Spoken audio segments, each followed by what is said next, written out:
Okay,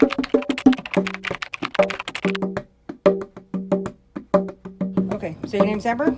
Yes, my name is Amber. How old are you? I'm 35 years old. Okay, where'd you grow up?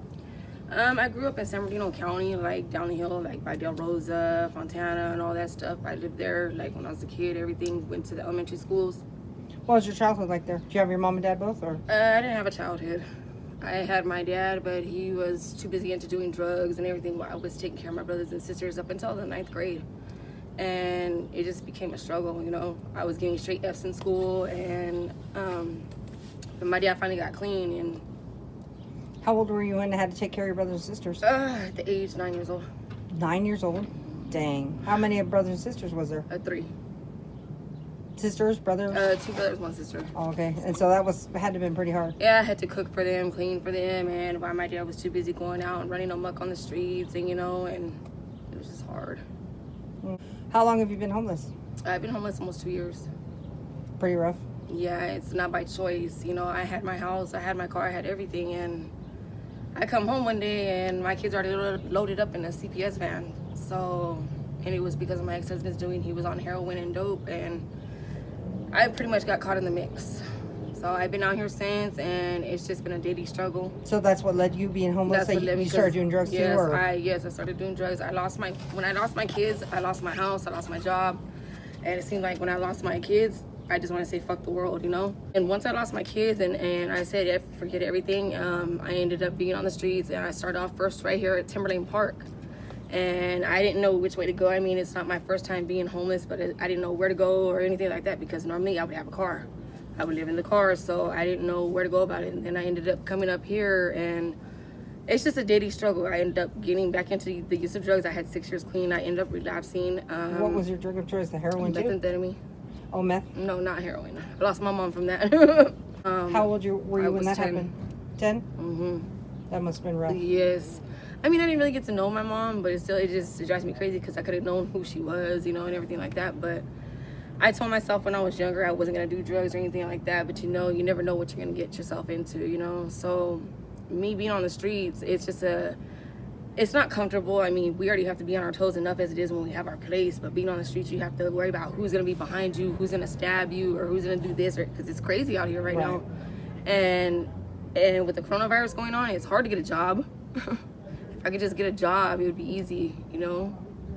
Doing meth, it's not a thing. I could quit that if I really wanted to, but really what I want is a job so I could get my kids back. So how do you get the money for meth? You panhandle or? No, normally they just give it to me, and most of the time I don't do it. I just sell it. So that's how I survive during the day with my food. I only have like $100 in my pocket, but I don't have nothing right now. My dad is still alive. I apologize. I remember you said that. Yeah, he lives in San Bernardino. He's actually the one that called CPS on me. So he knows you're homeless or anything now? He has a 4-bedroom house and will not let me stay with him. So yeah, he lives down in San Bernardino. And what about your kids? Do they know you're homeless too? Yes, they do. How many kids do you have? I have 4 kids. I have a 15-year-old, a 14-year-old, a 9-year-old, and a 18-month-old baby. Oh, really? And it's gonna make me cry right now. You're gonna make me cry too. It's okay. They just adopted my son out, and it's hard. And I'm sorry. it's okay. And then my 9-year-old, they just did temporary guardianship over, and I only have a chance to get my 2 older ones back. I'll never see my other ones again until they're 18. And it's like I never thought I would be like this in this situation, you know, over somebody that I thought that loved me. But I take it one day at a time through God, you know, just have faith that it's my daughter's name.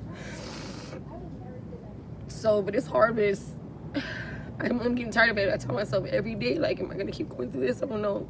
I told myself sometime this week I'm going to go try to find a job because I can't do it anymore. Were you telling me something before in conversation about getting hired at Burger King when they found you were homeless? Yeah, and they found out I was homeless and they turned me down. So how do anybody ever expect you to not be homeless if you can't get a job? Exactly. Like, 'cause I filled out the application and everything, and because I'm using the post office for my address. And they looked at my application and they're like, isn't this the post office? I said, well, I'm homeless. I'm trying to get off my feet so I don't have to be in that predicament. Oh, we can't take you. They ripped my application. That's terrible. So it's really terrible. It's hard, and I didn't have no childhood. Like, I was raising my brothers and sisters my whole childhood. it's hard. So, not to get too painful, but your kids, the older ones, do you still talk to them? They know you're homeless out here and stuff?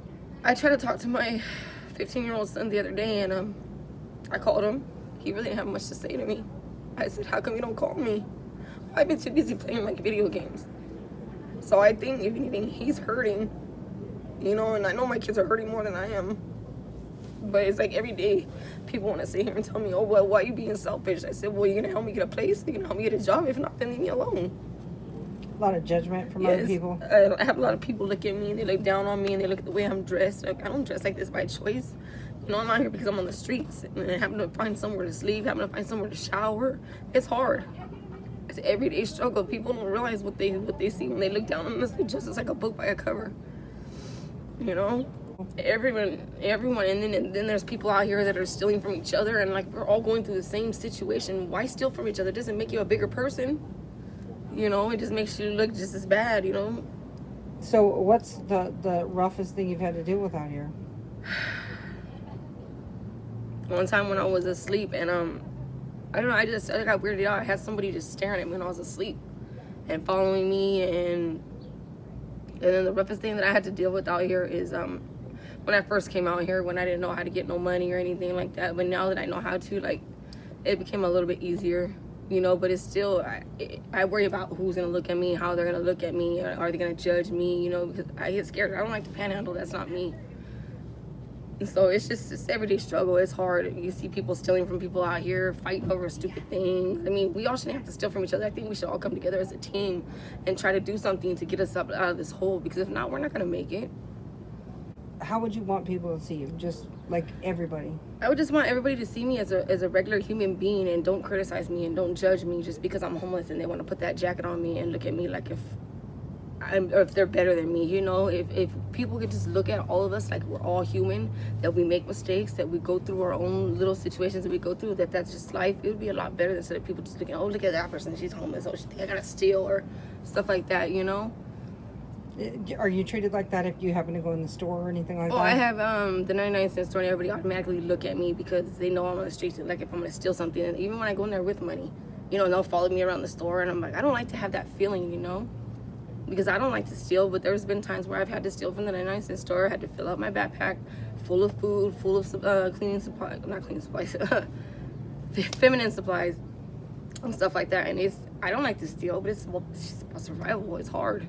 That's what I was going to ask you too, is what do you do when it's that time of the month? What do you, when you're on your period, what do you do? It's got to be rough. Yeah, it is. Especially when you got to shower and everything. It is rough. Like I have to find a water spigot or somewhere I got to get to go, you know, to do that, you know. But it's hard to have deodorant every day, to have tampons, to have whatever it is that you need, a toothbrush, toilet paper, all that, and to have to carry a backpack on my back.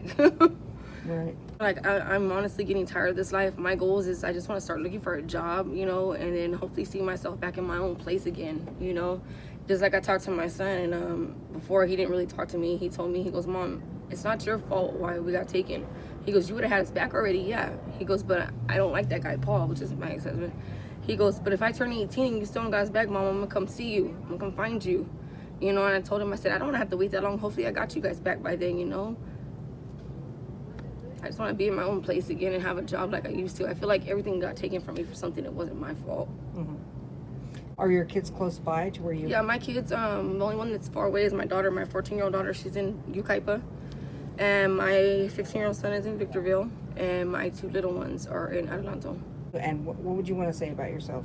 I wish people would just look at me and just be like, oh, well, I wonder, like, say... Let's ask her if she wants to work or anything instead of looking down on me, you know, because if I could turn everything around and change everything, I would still have my kids, I would still have everything. But as people were looking at me, I would just like to say, oh, well, let's give her a chance, you know, instead of like, oh no, she's homeless, let me not talk to her, you know, because like if I could change anything, I would want a job, start looking for work, a job, so I could be able to start saving to get me a place. And to just get back on my feet again, because being on the streets, it's not a comfortable feeling. I don't know how anybody could get comfortable with this because I'm already sick of it. You know, I've been sick of it, but it's like, what choice do I have? I have family, but none of them talk to me because they got their nose in the air. I have my dad, has a 4-bedroom house. He won't let me come stay with him. But then I told him, I just got done cussing him out, and I feel bad. I said, oh, but you're supposed to be a Christian, right? But you call CPS on your own grandkids when you could have called me aside and told me instead of getting them to go through this. Mm-hmm. oh, call me a hypocrite if you want. I said, you got a 4-bedroom house and you're letting me on the streets. You know, Right. I mean, and it's, if I could just get a job, if some place could hire me, I could just go from there and do it So myself. this is like an open offer. You're asking. Yes, anybody could give me a job. I could get on my feet from there, you know. It's because I don't have no support to help. Oh, you know how we used to have friends back in the day. Oh no, that's not the right thing. Don't do that. We don't have that nowadays. Now it's just us, and sometimes we don't even know if we have ourselves because we're all losing ourselves out here. So would you say there is anyone that has your back out here, or you're just pretty much on God. your own? None of the other homeless or anything like that? No. It's just like acquaintances. All but the other not- ones are just worried about getting high. I mean, I'm not gonna judge anybody because who can I judge? I'm not perfect. I do it myself, you know. But it's like I don't like to, like. But I know if I wasn't on the streets, I wouldn't be doing it. I could stop if I really wanted to. I'm not wrapped up in it like that. How long have you been doing it? For 6 months. Oh, really? I was out here for a while, just sober, you know, and then finally said, "Fuck it." Kind of pacify the time, huh? So Like in certain areas, they're making little communities for the homeless, little houses and things like that. I don't know if you heard about that. They have like a community shower, community bathroom, security, and then like little tiny 10 by 12 little, it's where you put a bed, a TV. And would you think that would be a good idea? Something that would help you? Or- yeah. Yeah? Okay. Now, where are they doing this at? I know there's one in Orange County, and I heard they were breaking ground on something in Lucerne too, with security. And then they're not going to put plumbing in every unit, but it's like they're like from here to the corner, just rows. They're just like 10 foot by 12 foot. So I just wondered because most of the people that I ask, they think it's positive, so that helps other people if they want to donate to something like that because people have to donate to do it. So I just mean, wondered. even if it's a sober living or something, or somebody be able to help me with, you know what I mean? It would give me something like that. Yeah, it would help me because it would give me a chance to want to just go out and go look for a job every day instead of having to, oh my God, I gotta go to my storage. I gotta go see what I have clean to wear. Or how am I gonna do laundry because I don't have no money or stuff like that, you know? I'm gonna start crying. I haven't seen my kids in like 5 months, and ever since they kicked me out of sober living for no reason because I ran into my kids at McDonald's right here. How am I gonna know to put that on a sober living checkout on my sign-on sheet? So ever since I've been kicked out of sober living right there in Victorville, and it's just substance. Now my worker has it to where I can't even talk to my kids because she thinks I don't want to get my life together. CPS and everybody, they just look at you like it's so easy. It's not. Yeah, there's a lot of things that have to come together. Like everybody keeps telling me, well, why aren't you gonna be yourself? Why aren't you normal? I'm not gonna be myself until I get my kids back.